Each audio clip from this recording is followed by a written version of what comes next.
So, hello everyone, uh, and good afternoon from the UK. My name's Dr. Oliver Kearns. I'm a lecturer in Intelligence and Security Studies here at a somewhat damp University of Leicester. And it's my great pleasure to welcome all of you to this celebration of the new book, The President's Kill List, out from my colleague here, Dr. Luca Trenta.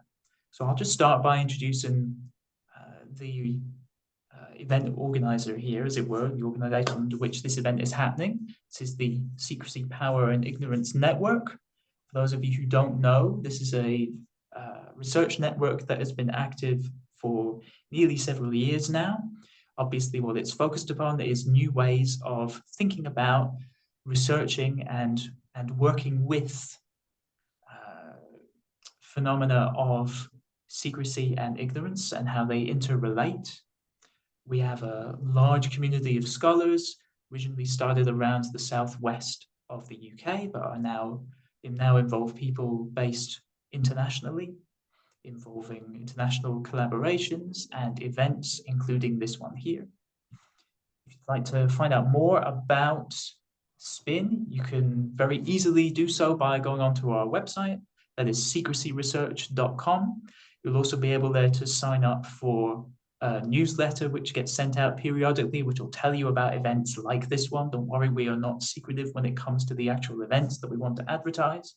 Just to give you a sense of things that are going to be coming up, we have an online talk from Perry Zern and Lindsay McGoey on the 16th of October on curiosity and ignorance.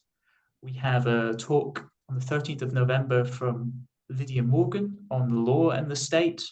We also have a visual literacy workshop happening at the end of October with Yoav Galai. This is just to give you a sense of the sort of things that might further interest you beyond this talk. Like I say, go onto the website secrecyresearch.com for more information. So, on to the main event here today. So I'm very happy to introduce my colleague, Dr. Luca Trenta, who's going to be talking to us about his book and answering your questions as well.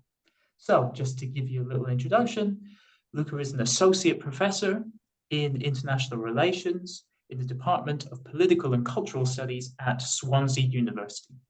Luca previously has held a British Academy Rising Star Engagement Award for his project Out of the Shadows, Understanding, Researching, and Teaching Covert Action. So you already have a sense of what's led Luca to the research topic that this book is now based around.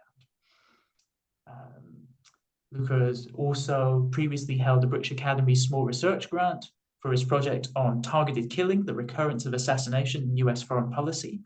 And you can see that being related to Luca's previous research outputs.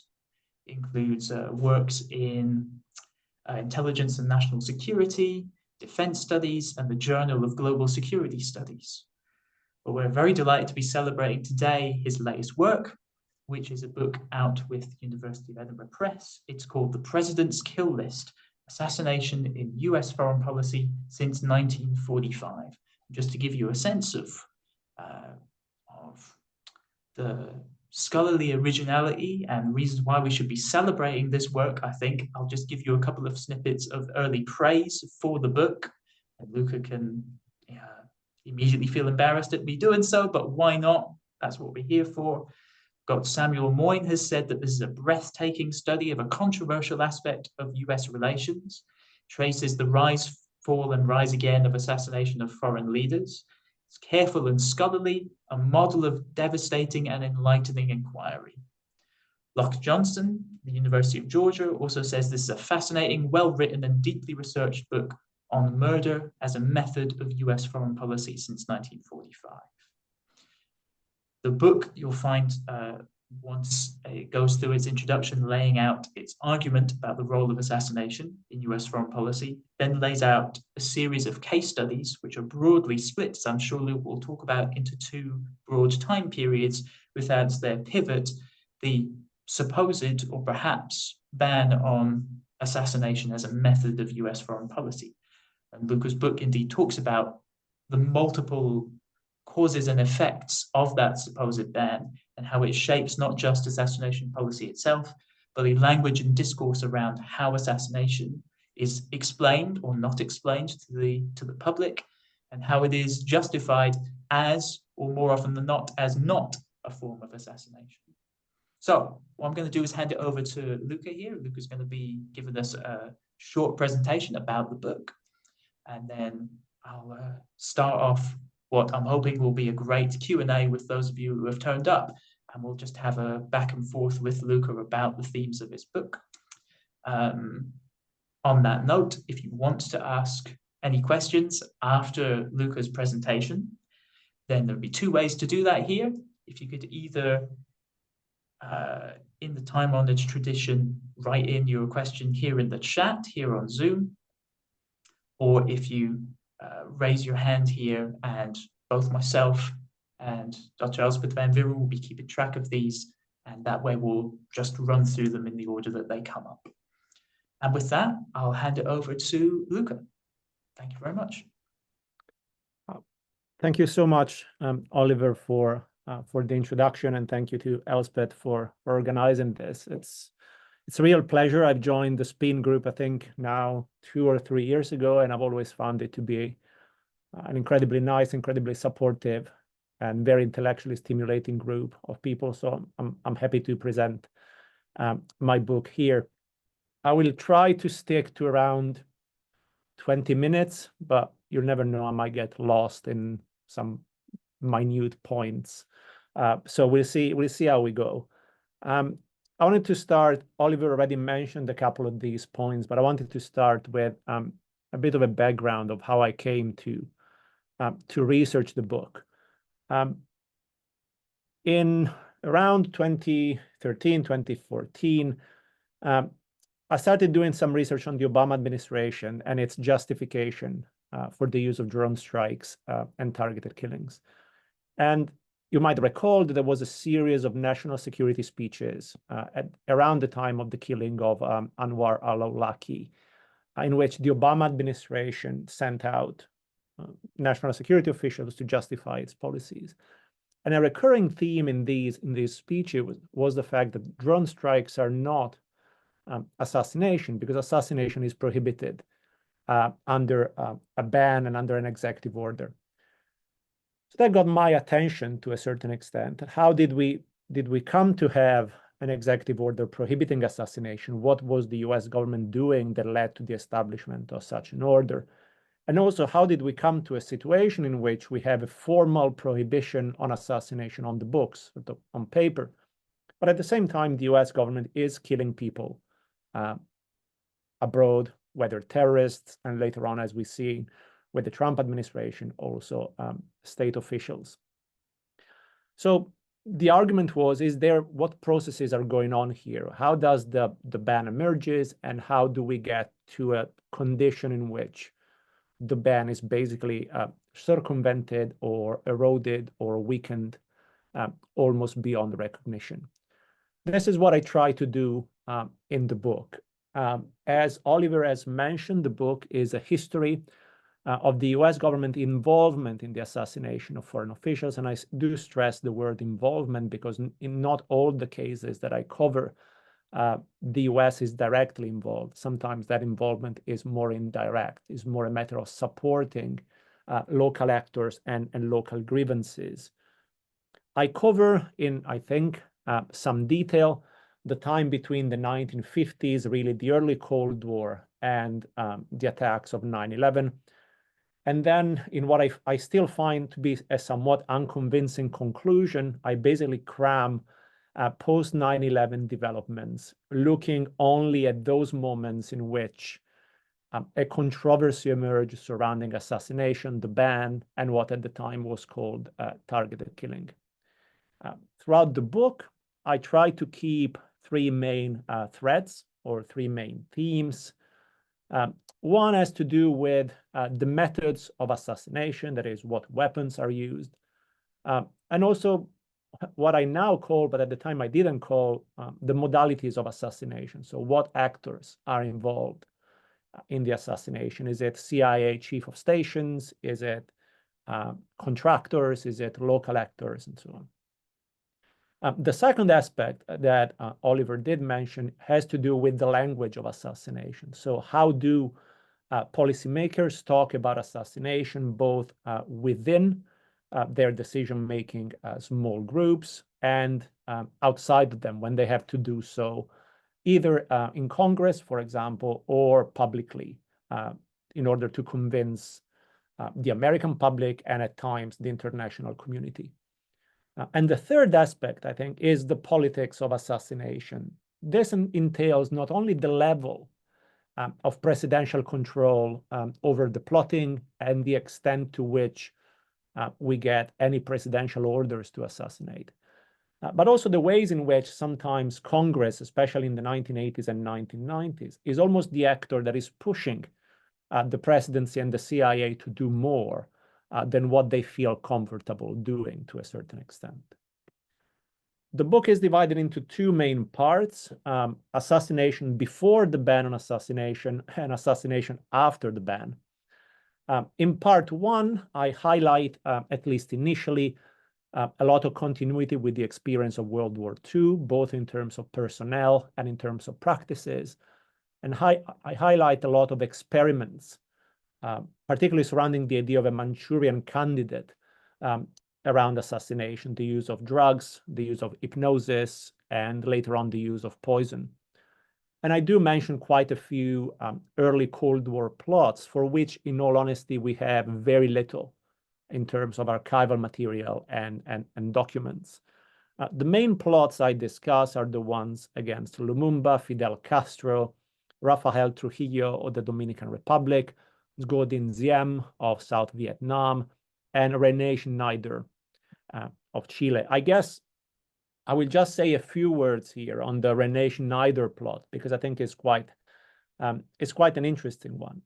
The pictures of Castro and Lumumba there are perhaps the most famous cases of a more direct involvement that, of course, I'm happy to discuss in the Q&A. But I will show a couple of documents surrounding Schneider. First of all, this is a quote from Richard Bissell, who was very much at the center of many of the early Cold War assassination plots. And he's making the argument that in certain cases, the role of the CIA, the role of the US, is to find local actors that have some pre-existing motivation to do something. And the CIA's task is to sort of shape and redirect these grievances, these interests, in a manner that makes the operation effective and aligns with the US government interests. And I think this is quite an interesting view of how this more indirect plotting emerges. Now, Schneider was the commander-in-chief of the Chilean army. He was a constitutionalist, which means that he was very much opposed to the CIA and the right-wing military officials in Chile in their effort to prevent Salvador Allende from assuming the presidency. The CIA becomes involved in all series of plots, including some far-right or fascist right-wing groups supporting them and so on. What I find quite interesting, and the only 2 points I will mention here are, one, the fact that the CIA seems to show an incredible disregard of the consequences of their action on Chile and on the local population.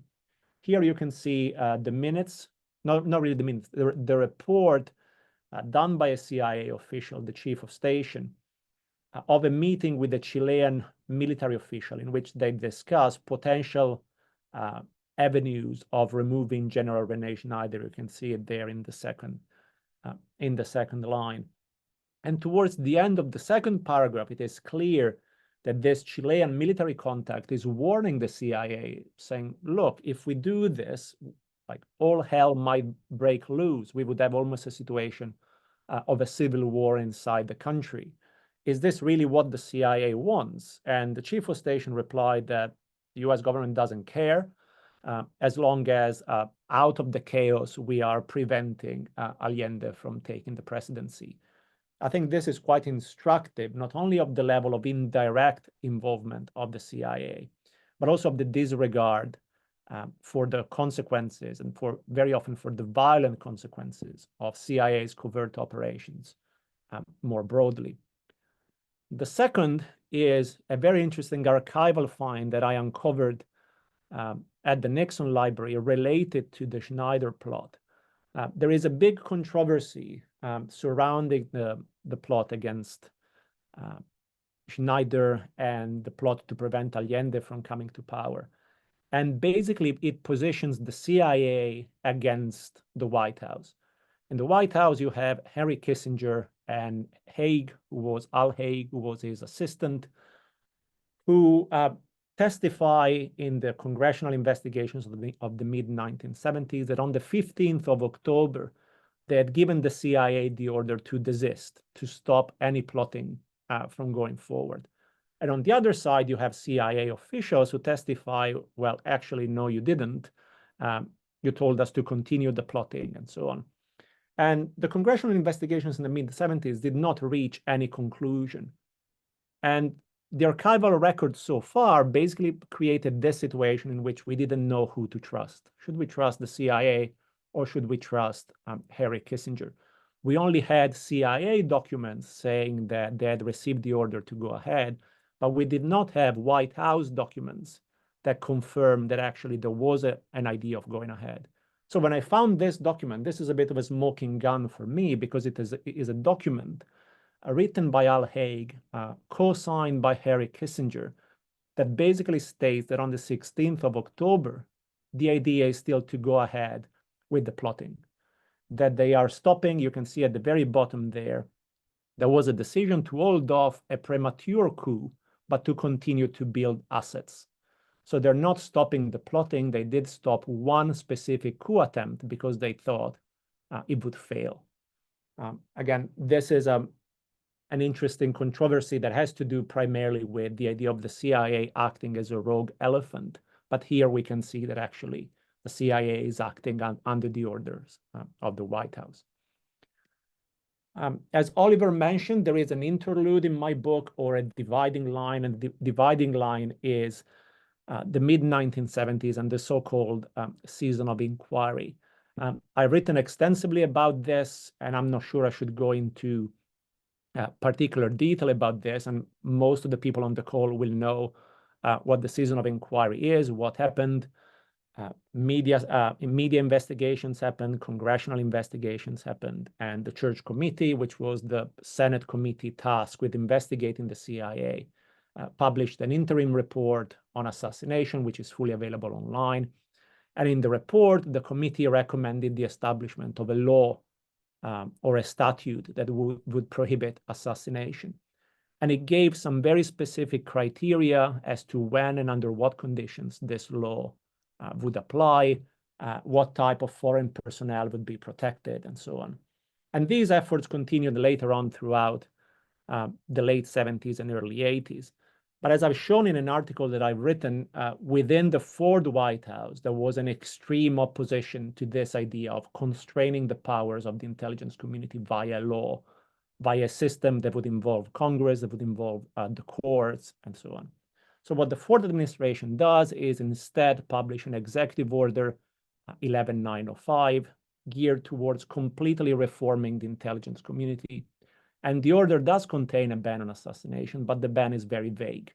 It simply says that U.S. government should not be involved in assassination, but it doesn't say what assassination means, when it applies, when it does not, and so on. And I go in quite an extensive discussion in my book on the difference between what the Church Committee had wanted and what we actually get with the Ford ban.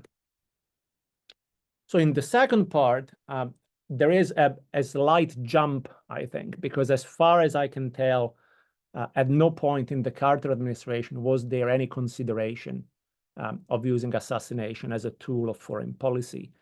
But when Reagan comes to power, it definitely feels that the intelligence community is too constrained. And through a series of episodes, I show how progressively the ban on assassination is eroded. And I just wanted to focus here. I think Francesca, who's on the line, might be the only one who can get what the picture there is, but I will explain. one of the main plots in the Reagan administration is the one against Gaddafi and the bombing of Gaddafi's compound in Libya in 1986 in an operation that was called El Dorado Canyon. And in the 1980s, we believed, and by looking at sources from the 1980s, we came to believe that Gaddafi had survived because of luck, because not all the planes that had been sent to bomb the compound had actually been able to deploy the bombs that they were supposed to deploy. After the invasion of Libya and after the overthrow of Gaddafi, a few documents started to emerge that actually present the different picture. A picture started to emerge that actually it had been Italian authorities at the time, particularly Prime Minister Bettino Craxi, that had warned Gaddafi that a bombing of his compound was coming, and basically that he should make himself scarce.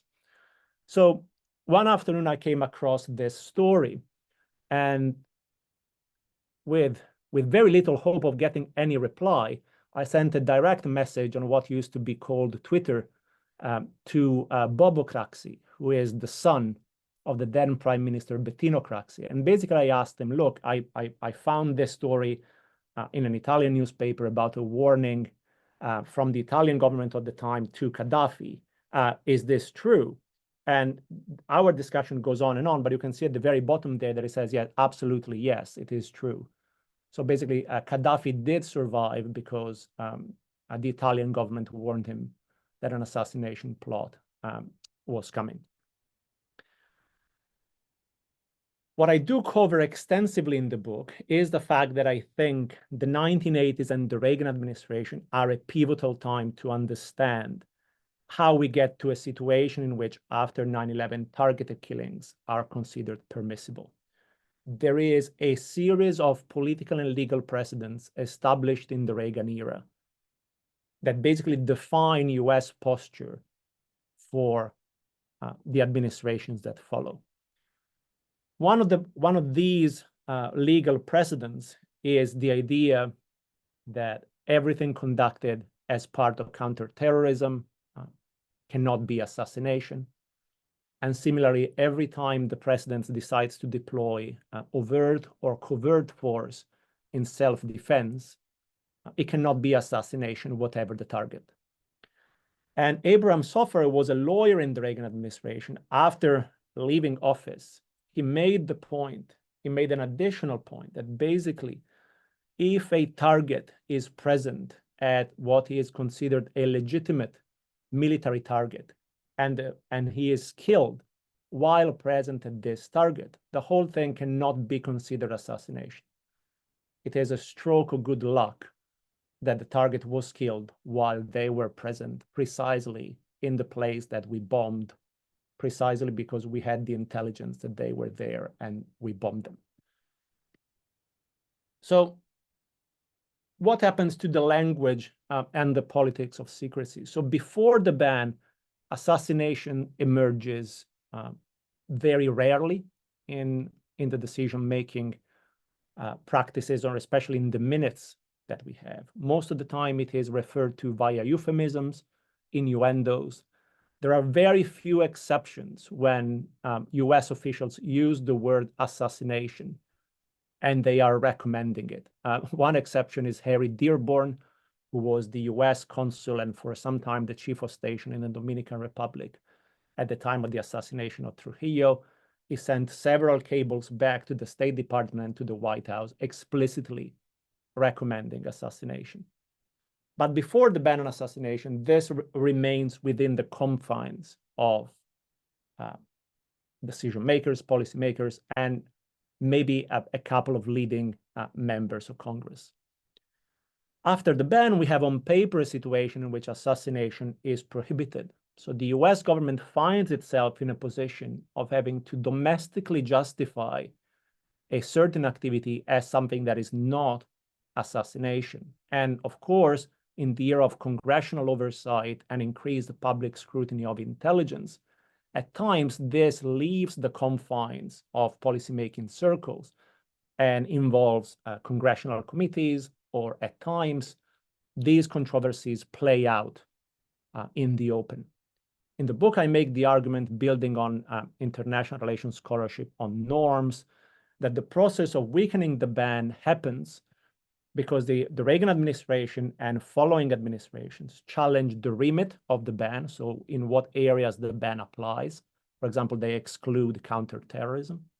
They challenge the meaning of the ban. So they redefine what activities amount to assassination.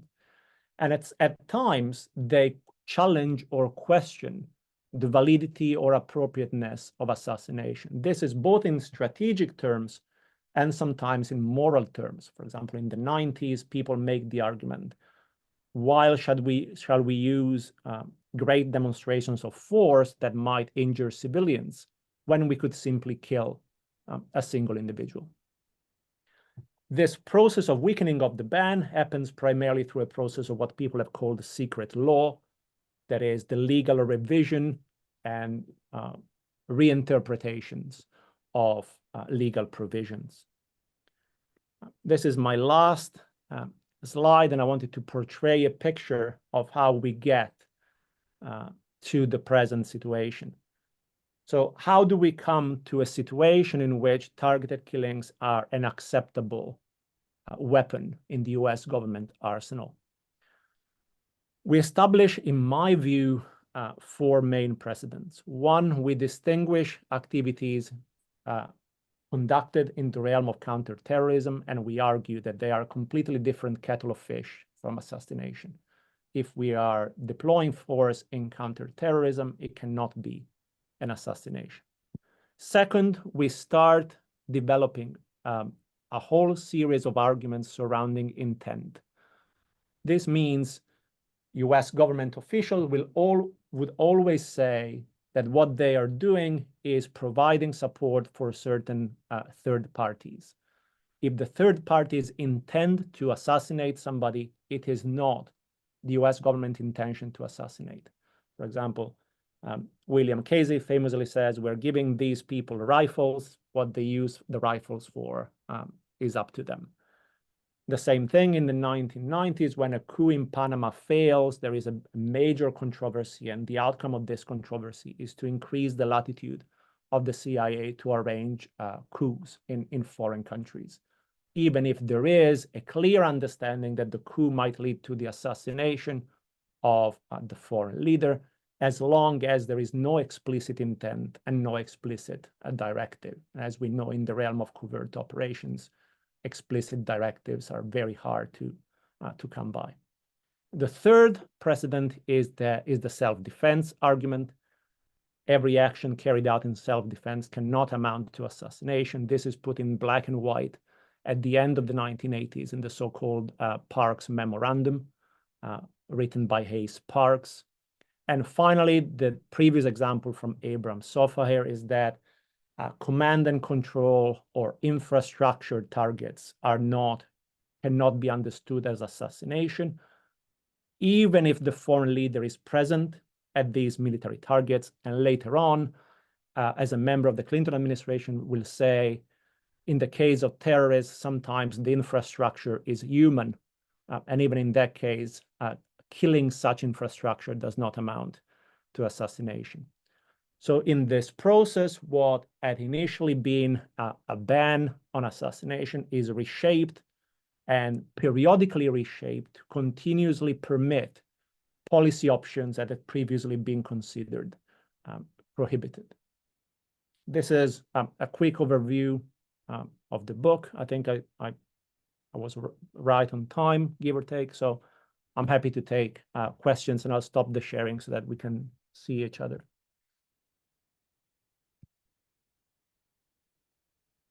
Thank you very much, Luca. That was really great. I thought that was a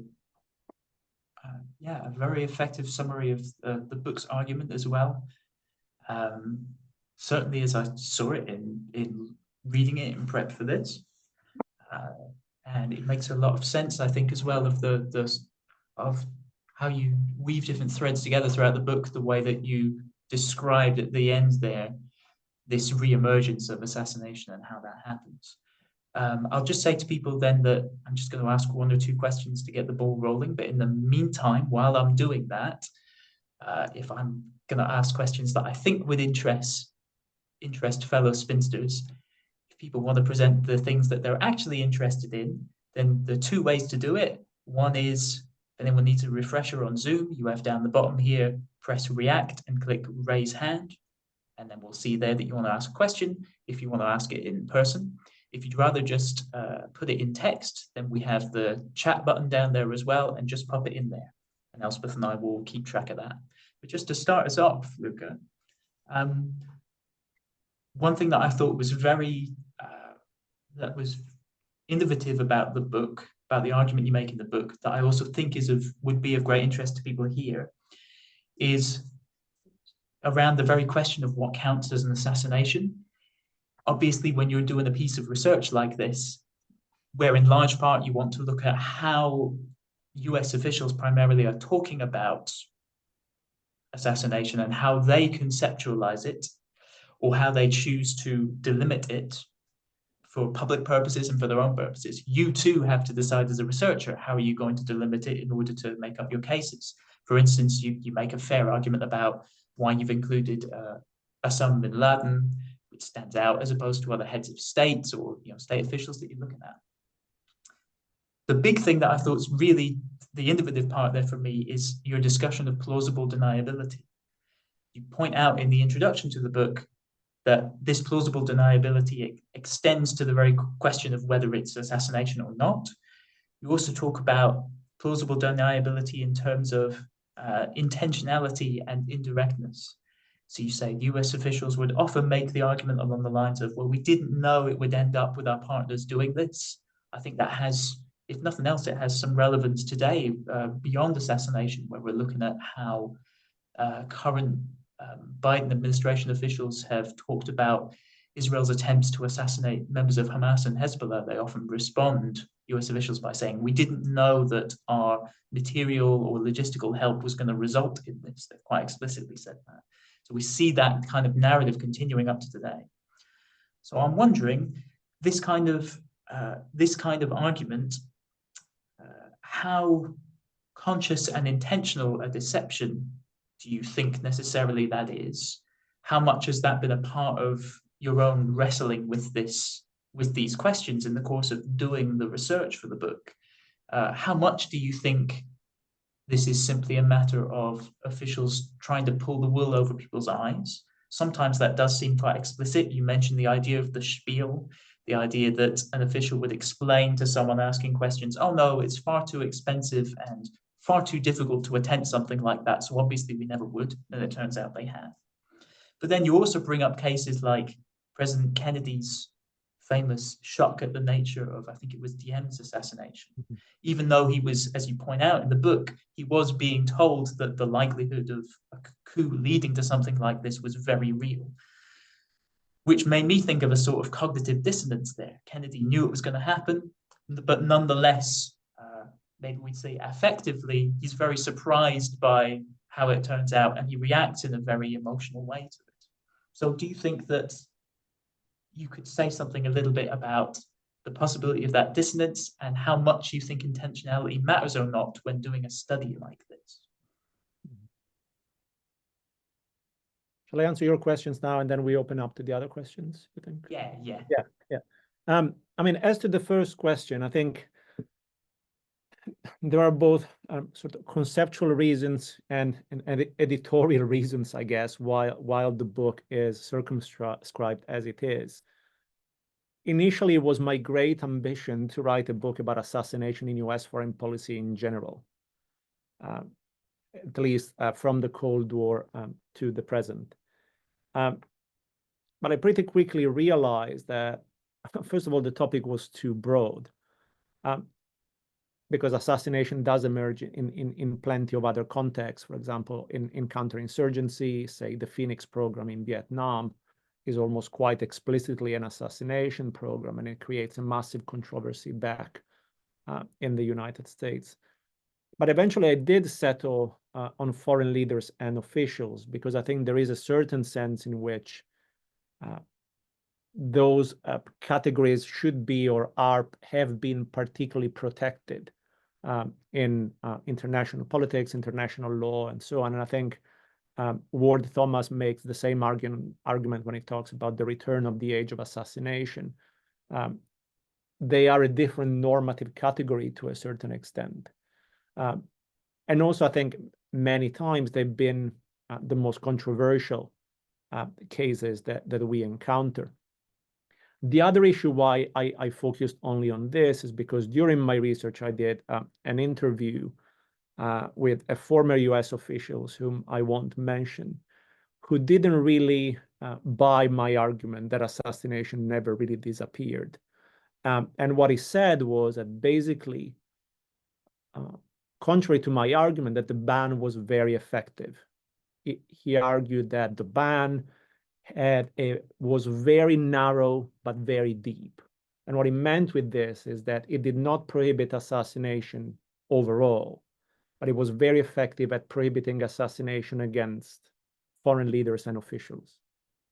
And I thought, well, if I make the argument that actually at least the option of assassinating foreign leaders and officials never went away, even after the ban, then that argument also falls.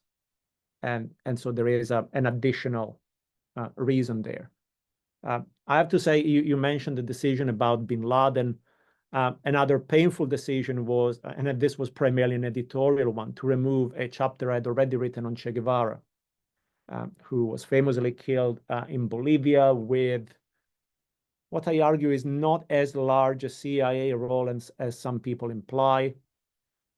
But in all fairness, the book was too long. The publisher wanted it cut. And so I thought, well, Che Guevara was no longer a Cuban official at the time at which he was killed, even if it's a very tenuous justification. So that chapter went. On the topic of plausible deniability, and also and I like the way you put it in terms of cognitive dissonance and the nature of this self-deception, I think. The easiest answer for me would be that it very much depends on individuals. There are certain individuals, especially in the 1980s, who are clearly gaming the system. They know that this will get them to do what they actually want, and so they find as plausible a way to do it as possible. I think there is a book by Rebecca Saunders called Plausible Legality, and this is the idea. Let's try to do it as legally as possible. William Case is very famous for this. He would tell his legal counsel, don't tell me it can't be done. Find me a way in which I can do it. So in certain cases, it is a objective and positive effort to game the system. In other cases, I think there is a strong element in which state officials find some moral peace in this idea of an indirect involvement. So in the case of Lumumba, for example, there is a CIA official, Justin O'Donnell, who is told by Richard Bissell, basically, go to Congo and arrange the killing of Lumumba. And at the time, the options being considered were to shoot Lumumba or to poison Lumumba. And O'Donnell is absolutely horrified at the idea. He says, no, I would not do it. I would be in legal jeopardy. It would be immoral and so on. But he sees no problem whatsoever in delivering Lumumba to people he is certain will kill him. So I think there is a certain sense in which this detachment, this indirectness also permit people to be more morally at ease or ethically at ease. And this comes up very often also in the mid-1970s during the congressional inquiries. Then CIA Director William Colby insists so many times on the distinction between directly conducting assassination and giving people who we know want to kill the person all the possible means, instruments, and incentives to do so. So I think there is but my guess is that is very much based on individuals, and there isn't a general US government position on this, if it makes any sense. Yeah, that's great. Really interesting. Thank you, Luca, for that. Okay, I will open it up now to questions from the virtual floor. And I see already that we got a hand up from Lisa Stemlisky. So away you go, Lisa. Thanks. So thanks, Luca. That was fascinating, and I'm really looking forward to reading the book. I guess I wanted to pick up on, right, sort of a particular aspect of what you just said, which I find really interesting, I guess, because of the research I've been doing, which, sort of I've mentioned to you, I'm working on a book about the use of torture in the US after 9/11 and the shift from secrecy to speakability or justification. And right, so right, sort of what you said, that there was a shift in the way that secrecy, that assassination was talked about or not talked about, right, sort of from secrecy before the ban in the 1970s to internal and sometimes public justification afterwards. I'm really interested in, because that actually really parallels, right, sort of my part of what I'm arguing about torture. And so I guess I'm wondering, A, can you say a little bit more about that? Why, how would you explain that? Why did they not just double down on secrecy? I sort of have my own thoughts about why this happened in the case of torture. And would you agree, sort of, if I suggested that this was a broader shift, right, sort of in terms of state action, right, sort of, that would have previously been covert, that had been banned, that there was perhaps a more general shift from a norm of secrecy to this practice of internal and sometimes external justification? Oh, I think that is a very interesting point in terms of, as to whether it is a general shift. I think there are certain elements that make it almost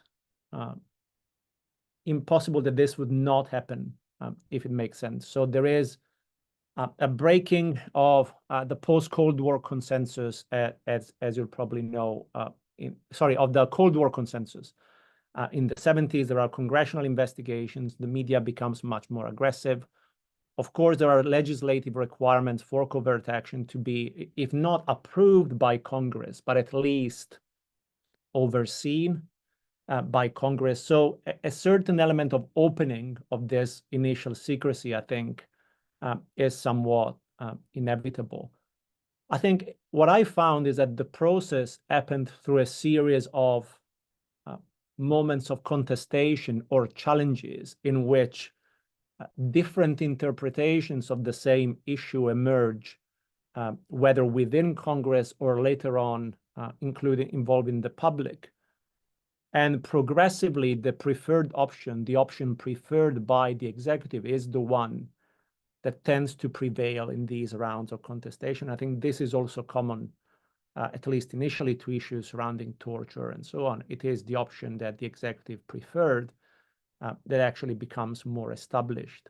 So in my mind, I think it's a series of rounds of confrontation between those who would push against, in my case, the use of assassination, and those who are pushing in favor. And progressively, those that are pushing against are on the sideline.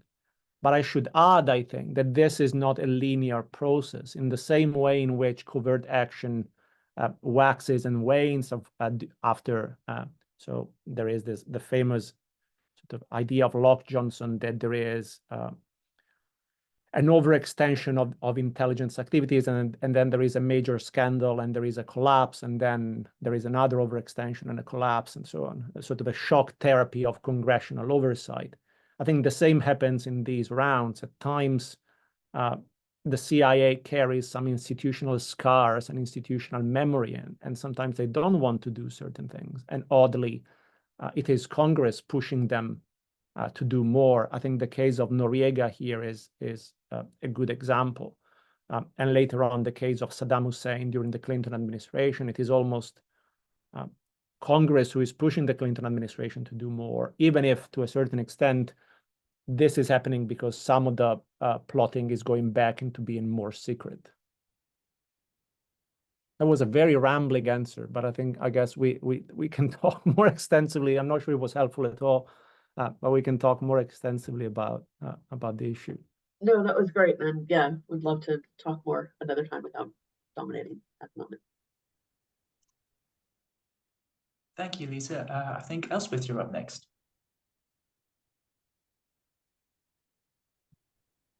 Hi. Sorry, just trying. There we go. Sorry. I'll put the spotlight on. Hi, everyone. Thanks for being here. So my question might be a bit unfair, only because I think they've inspired me to think about maybe some things, to take your project and sort of ask like what's next, right? And maybe you can also say about what your thoughts are about what your next is.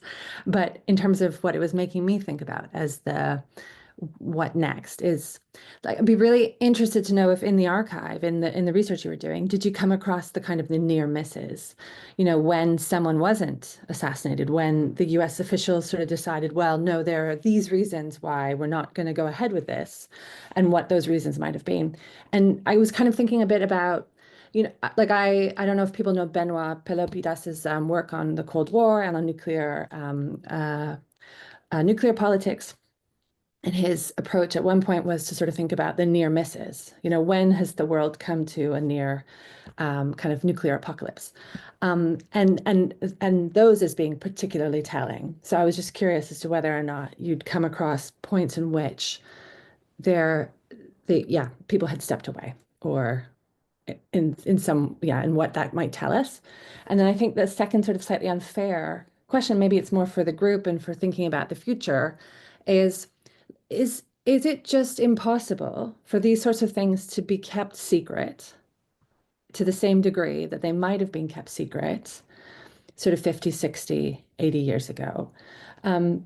Is it that secrets are harder to keep? I don't know. Like, obviously, I don't want to essentialize all those sorts of things, but there's something surely about the technological, about the number of people involved, about the kind of culture of the less trusting kind of we are of institutions, the more conspiratorial we are, the more interconnected we are to do our kind of conspiratorial digging in order to sort of shine a spotlight on the state. So, I'd also be interested to hear your thoughts on that. When you said unfair questions, I was expecting to be completely slaughtered, but actually these were fine. Actually, funny you mentioned Benoit Pelopidas, because he got in touch randomly with me last week. I never met him before, and we spoke on Zoom precisely about this issue of the near misses and so on. And I think there are two issues here. One is the near misses, that is, which people almost got killed but didn't because of good luck. And also what people didn't get killed because US officials or other officials changed their mind. In the first category of the near misses, because something went wrong, I would certainly put Fidel Castro. I think one of the most promising plots did not happen for a mistake. The same person who was supposed to give the green light to kill Fidel Castro was sequestered by the CIA because the Bay of Pigs was happening, and they considered this person the one who would take over in Cuba. So they wanted to keep him safe, but from a CIA safe house, they could not call the people and give a green light to kill Fidel. So we never know. Fidel is killed. What happens next? Very difficult to tell. Or Fidel is killed and the Bay of Pigs succeeds. All sorts of counterfactual analysis can go on there. And the other option that I discussed earlier on is Gaddafi. Gaddafi was very much a near miss and a last minute near miss. The NSC and Oliver North collaborated with the Mossad to have almost hour by hour data on Gaddafi's location. So it was a really, really near miss. In terms of the other set of people, those that eventually people changed their mind or gave up, I think two examples come to mind. One is definitely Nasser, although it was a British priority, not an American one. And I think actually the British gave up, of course, because of Suez, but also because it became clear that actually the US was very close to Nasser, and a former FBI official was in Nasser's detail, if I'm not mistaken. And the other example that comes to mind where US officials changed their mind and changed policy is Sukarno. There was a whole set of activities both to try to directly assassinate Sukarno and to support local actors in assassinating Sukarno. But the Eisenhower administration at one point basically gave up on its operations in Indonesia and so on. I should also add that there are a few near misses that could have made it into the book, but I could not satisfy my sort of, I don't know, very primitive methodological rule of finding at least 3 different types of sources that would confirm that this was happening. One is Duvalier, the Church Committee addenda suggests that weapons were supplied to Haitian rebels with the full understanding that it would be killed, but I couldn't find much else that would confirm this. And the other one, there is a book about a regime change in Bangladesh that suggests that at the time of the Ford administration, while plenty of other things were going on, there was regime change in Bangladesh, and there was an effort to kill the leader that didn't went ahead. I think the book is called Bangladesh Unfinished Revolution. But again, that was the only source that I could find making the claim that there was an assassination plot as part of the regime change.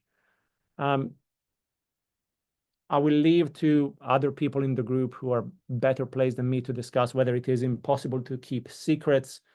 What I did find is that looking at these cases, it is also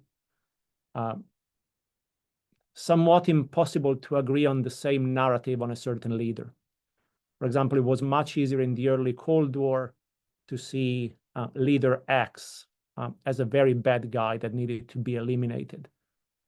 Later on, it became much harder to make the same argument. And for example, the struggle of the Reagan administration to convince the American people that Gaddafi was such an existential threat never really convinced all the people that to a certain extent were involved in this. So I think there is also an element of finding an agreement on what to do and how to do it. And to a certain extent, there is also a broader rise of transparency and human rights and so on. But this is way beyond my remit, I think. Thank you. I'll just say also for people, just in case they're worried, we have this event booked to go beyond 4 o'clock. So we should hopefully have time for people who are already asking questions here. I'll pass over to Francesca Akhtar. Francesca, it's all yours. Hello, thank you. Thanks for a really fascinating discussion. I was just wondering what your thoughts are, whether you think that in terms of the sort of public backlash that there has been against intelligence agencies, particularly the CIA, when public knowledge, you know, I guess first originating in the 70s, came out about their involvement in death plots, whether, you know, successful or unsuccessful, such as the Castro plots. Do you think that they sort of are unfairly blamed for the fact that they conduct this without there being a deeper consideration of the fact that, you know, intelligence agencies don't exist in a vacuum, and, you know, they are tasked by governments to carry out certain, especially covert action, because it's convenient, and it's a convenient way that presidents have been able to pursue foreign policy objectives that are basically illegal otherwise. I think this is something that Arthur Schlesinger also touched upon in his Imperial Presidency book, the fact that Congress has kind of abdicated its responsibility and hasn't really held successive presidents to account. And do you think the perception of the CIA intelligence agencies is kind of the same today, that people sort of still have that view that they will kind of mainly blame the CIA, but without kind of looking at where this is coming from? And just to point that at the time of the Church Committee, one of the DIA ex-directors was very critical of the whole notion of the investigation, and he very much said exactly what I've just said, that this was kind of an attack on the intelligence agencies, and really, if you're going to attack us, and he was kind of saying us as the whole intelligence community, you really should look at the role of presidents in this and the White House, and because you know, we are being tasked to do this basically, and he thought it was very unfair. So I just wondered about your thoughts on that.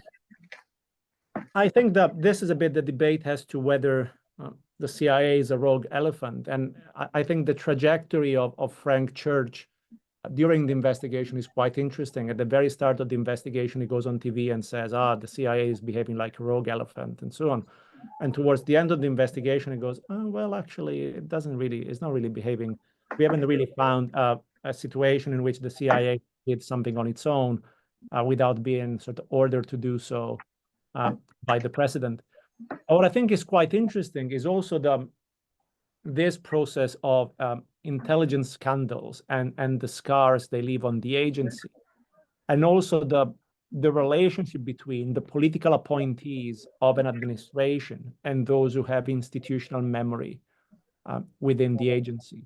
You can see this particularly clearly in the Reagan administration. When the Reagan administration comes in and William Casey comes in, it tends to replace all the people with long institutional memory and regional expertise with people who are more sort of gung-ho and aggressive and who follow his views. And this creates a lot of tension within the agency.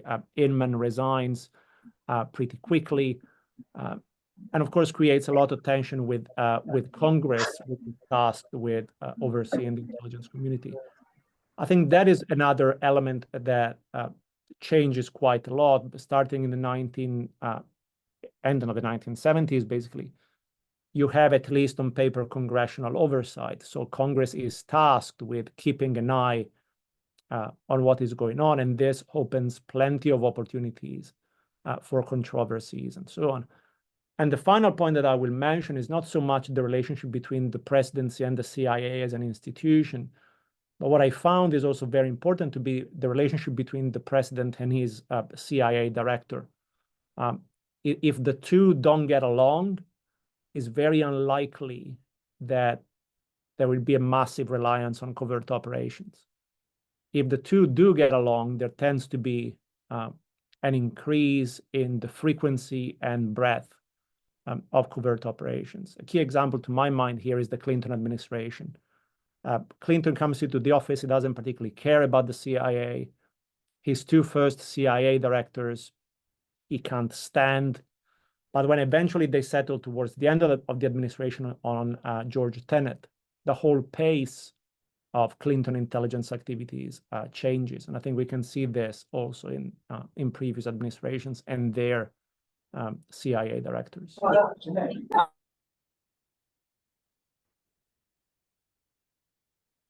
Thank you for that, for the question. Okay, thank you. Next up, we have Sanjay Ruparelia. Sanjay, over to you. Thank you. It's fascinating presentation, Luca, and congratulations on your book. We had an exchange earlier, you may remember, about a year ago when Mr. Niger, a Khalistani advocate, was assassinated or killed, targeted killing in Canada. So that was one question I had, but let me ask the first question, which was directly about your book. And my attention may have wandered when you got to this slide, but I just wanted to make sure I understood this bit. You began the research in the Obama administration. One thing that struck me, I was living in the US at the time, teaching at the New School, is there was an argument that said, as you were saying, and writing in the New York Times, the New Yorker, that that these were not assassinations, they were counterterrorism operations, and crucially, and this question links to the second one I'm going to make, is that there's a very rigorous legal scrutiny of these decisions, right? That there's some kind of tribunal, there's a judge, of course, it's under military, it's under the purview of the military, broadly understood, or maybe it's one of the agencies that is reviewing the president's kill list and the decision to take. And then I remember, I can't remember now the source, it was sort of just in reading and passing, that the rate of approval that these judges would give the Obama administration to go ahead was extraordinary, sort of 98%, 99%, I mean, sort of Stalinesque or Leninist sort of levels of approval, right? So just sort of throws up the idea. I mean, this is complete deference to the executive. So that was the first question, what that aspect of it, the argument that's often made is that a democratic regime, a democratic state, there's scrutiny and accountability, and it's legal and judicial in some form. So if you could say a little bit more about that, and maybe I know you touched upon it in your presentation, but that aspect of it. And the second was this beyond the scope of your book, but this was when I'd reached out to you last year. This is not an area I work in at all, but I got pulled into it because of what happened here in Canada, where I'm based, and I work on Indian politics, in domestic politics and foreign policy. And the argument that was made here was this was unprecedented, that there'd never been a case of a democratic state pursuing a targeted killing on the soil of another democratic state, and certainly one that was considered, if not a formal ally, at least a friendly nation. And immediately in India, there were howls of protests. I mean, and they were kind of divergent. Of course, one, we had nothing to do with it. But second, even if we did, well, the US does this, and Israel does this, and even France does this.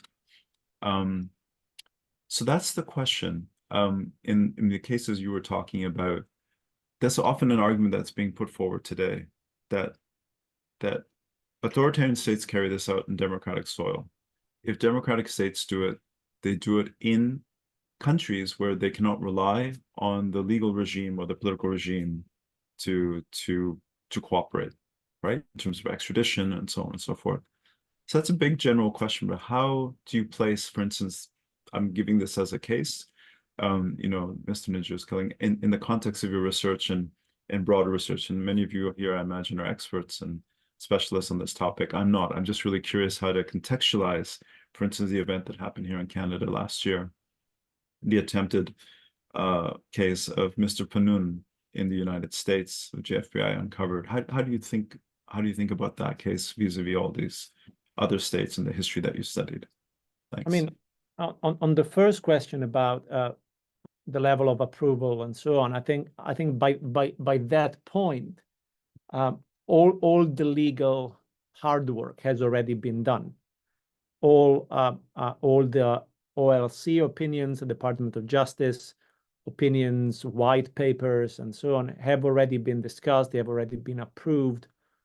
And so the category of operations against terrorists has been cleared, which is one of the reasons why you would have such a high acceptance rate, because none of the cases pose any different legal challenges from the ones that were approved before. And I think there was also an extensive article, an investigation of the New York Times about the legal review, the interagency legal review that went into this decision to carry out the raid against bin Laden.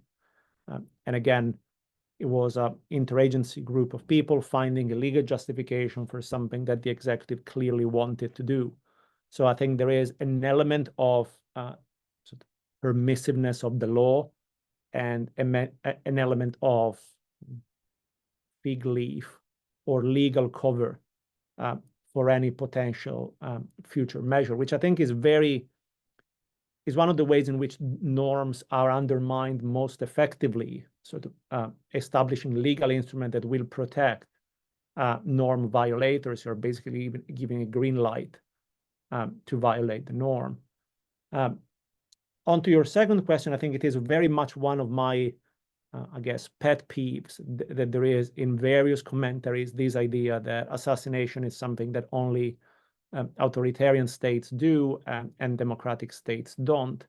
And there seems to be a general tendency to forget or ignore how the practices of Western governments tend to set political and legal precedents that then others can adopt in ways that we might or might not like.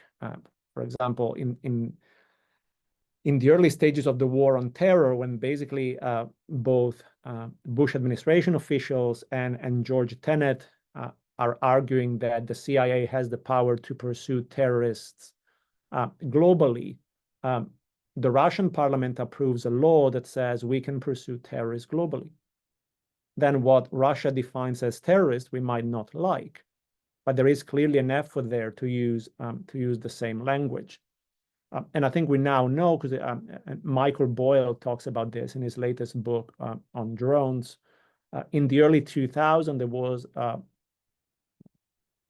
positive effort by the Israeli government to make targeted killing accepted in the lexicon of international politics and international law, and Israeli authorities and IDF authorities have admitted this, that this was done strategically to sort of remove the stigma of assassination, but permit Israel and eventually the United States that adopt the same language to carry out these policies without suffering the reputational consequences, so to say. In my book, I do make the argument that the United States, at least when it comes to leaders, has tended to focus on countries of what used to be the third world in the Cold War or the global South. But there isn't necessarily, I find, a distinction between democratic and authoritarian governments. For example, at the time of the Schneider assassination, Chile was a democratic country.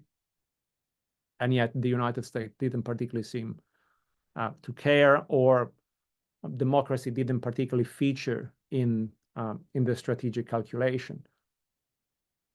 More recently, I'm not entirely sure, but I think maybe not to the extent of assassination, but the United States, for example, during the War on Terror, has carried out plenty of incredibly controversial operations, including extraordinary rendition in democratic countries. For example, in Italy, I remember when I was at university in Milan, there was a very famous case of the Muslim cleric that was kidnapped in Milan on Italian soil. So I don't necessarily think it's such a, it sounds like a new version of democratic peace theory to a certain extent. Democracies don't go to war with other democracies. Here we're saying democracies don't assassinate or try to assassinate people in other democracies. It would be interesting to explore, so to say. I haven't necessarily explored it, but it doesn't strike me as something that is bulletproof, so to say. Thank you. Thank you, Sanjay. It's worth saying as well, Luca, that I think that there is a burgeoning literature where people who are quite invested in the democratic peace thesis are struggling with this question of covert action. How does that fit in there? Covert and clandestine action. We've got a final set of questions here, though if anyone wants to put the name in the hat as well, please do so. Unfortunately, the questions are from Andrea Machisetti, and I think that because Andrea is moving on a train right now, that they might have lost their connection or they just had to go. So I'm going to ask you the questions, Luca, and I'll direct Andrea to answers since this is being recorded here. And I'm sure also if you want to, you can get in touch. So Andrea has asked, actually, her second question, I think, is something that you've already touched on a fair bit here in your last answer to Sanjay, about examples of how US assassination policy is emulated or reflected by other countries, whether there's a kind of contagion effect, and whether US decision makers are aware that they might set a precedent through their actions. The first question is more about this question of plausible deniability. Is there generally a desire to keep assassinations hidden by disguising it as an accident, say? Or is it just an attempt to keep the country behind the action hidden? And Andrea asks, are there any cases of implausible deniability when the assassination is supposed to send a public message, for example, as a warning to others, as well as eliminating the actual target?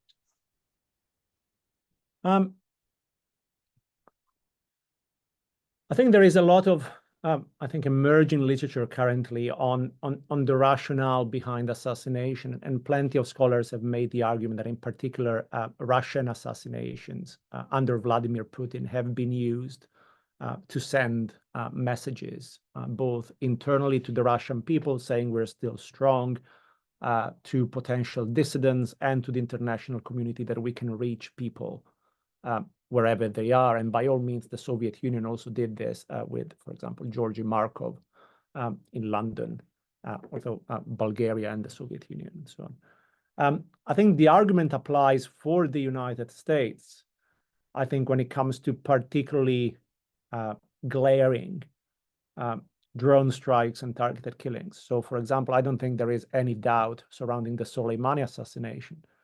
Trump even posted on Twitter sort of a badly pixelated American flag to celebrate the whole thing. That was certainly done to send a signal, to Iran, and to send a signal to Iran's proxies in the region, and quite possibly to the Iraqi government, where the assassination took place. From the Cold War cases, I don't think there was a rationale of particularly sending a message. I think the rationale had more to do with either preventive regime change or anti-communism and so on. But I didn't get the impression that sort of we are killing this leader to send a signal to others that they should behave in a certain way. The only example that to my mind comes somewhat close is that when the Eisenhower administration wants to do something against Fidel Castro, plenty of American allies in the region are telling Eisenhower, look, we won't do anything against Fidel Castro until you do something against Trujillo. Why are you supporting such a brutal dictator and then making all of this big deal against Fidel Castro? So the idea for Eisenhower is that his best case scenario is that they are both removed at the same time. But that is the only case, but I think is a fairly contained message. So it's not a global message like you would have a recent assassination, like the Skripal, for example. And on the other point, sorry, on the present, yes, I think there is a sense in which more recently assassination by Western countries, the United States and so on, have clearly set a precedent. And internally, this is what is quite interesting. Internally, all throughout the Cold War, there is both a sense that assassination doesn't actually work. And even if it were to work, we might get somebody who is worse. This emerges again. What if we kill Fidel Castro and then we get Raúl, and Raúl is even worse than Fidel? And if we kill the two brothers, then we get Che Guevara, who is worse than the two of them combined. So there is a sense that actually might not be strategically wise to conduct assassination, but the plots go ahead in the same, all the same. And I think there is a moment, a double internal moment of reckoning. One, after the Kennedy assassination, when Johnson is very much shocked by the assassination, and he will remain convinced basically for the rest of his life that the Kennedy assassination was payback for the Kennedy administration involvement in the assassination of foreign officials, particularly Fidel. And the second one is in 1967, when some news stories start to emerge, and the CIA is ordered to conduct an internal investigation of the assassination plots against Fidel, Diem, and Trujillo. And the Inspector General does conduct an investigation and basically highlights how detrimental these had been for the agency and its activities. Thank you, Luca, for answering then. No one else has anything, then I've got one final fun question for you, Luca.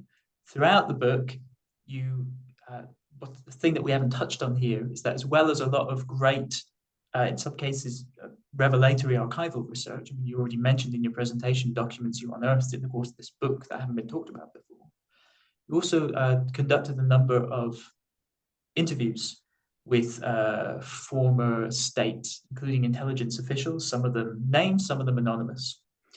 And I was wondering, reading the book, how did you go about treating the veracity or not of your interviewees, especially since you acknowledge yourself, you were asking them to talk about, well, it's still a very controversial subject. And I think I remember right that you say in the book, many people simply refuse to talk about it. Mm-hmm. And it must have been interesting that there were some who were willing to talk about it quite at length. So how did you treat going about dealing with the interviewees and what it is that they told you? I mean, finding them was quite a struggle because at times, I think no US official would respond to an email that says interview request on book about assassination in US foreign policy. I think this would go straight into their trash. So the subject of the email tended to be more general, but then I was explicit with them in discussing what the book was about. I felt many were fairly open as long as it stayed into generalities or interpretation of events. It was quite interesting that some of them, it was clear, still had some axes to grind. So they were willing perhaps to go a bit further than they would have gone if there was no partisan controversy surrounding certain events. I will not give details, but there are a few examples. And some of them, I have to say, and this one I will name, were absolutely exceptional at diverting my questions. So I got to interview twice former CIA and NSA director Michael Hayden. The way I managed to do that is because he attended the Hay on Wye book festival a few years ago, and he gave a talk. And after the talk, I started stalking him, started following him around the stalls and so on, until at one point his security detail stopped me and asked me whether I was having problems or what was going on with me and so on. And I said, no, I'm just, I'm an academic, but I wouldn't mind at some point talking with General Hayden and so on. And they gave me a card, so I contacted him, and that's how I got the contact with him. The interview was was incredibly fun, because every time I would ask him a question, his reply would be, "Oh, Luca, you know this so much better than me." And I would say, no, actually, because you were CIA director and NSA director, and I wasn't. And it would remain always very vague about the answers and so on. So I think it was quite tricky. And in terms of the claims that they make, I always try to put them in context of other sources. But at times, for example, from the Clinton administration, there are different interpretations of the same events. But if I have two members of the NSC that basically confirm the same version of events, and on the other side, I have a former CIA official who has historically proven to be an unreliable narrator, I tend to give the benefit of the doubt to the people of the NSC who have repeated sort of the same version of events for the past 30 years, whereas the other narrator has changed version basically every time he's published a book. I think in terms of issues of half secrecy and strategic ignorance, that's a great place for us to end on. So I want to say, on behalf of everyone here, we'll want to say thank you very much to Luca for a great presentation. And thank you to all of you who were taking part and gave such great questions. And we had great responses from you, Luca, there. I will again plug the book. The book is The President's Kill List. It is available now through Edinburgh University Press. You can go either to their website. 75% off. The ebook is 75% off for the rest of the month. Oh, is that right? Is that with a code or just no, there because on the it's website? the 75th anniversary of Edinburgh University Press, so all ebooks are 75% off. Well, there you go, guys. This is a great moment if ever there was one. It was written in the stars. So go to the Edinburgh University Press website to take advantage of that. Or we are less than 100 days to Christmas, so for that special one, you want to buy the hardcover. You never know. In which case, I'd also recommend go to any of your nearest independent bookshop and do ask your university libraries to request it as well. Thanks very much, everyone, for taking part, and have a great rest of your day. Thank you so much for having me, everyone.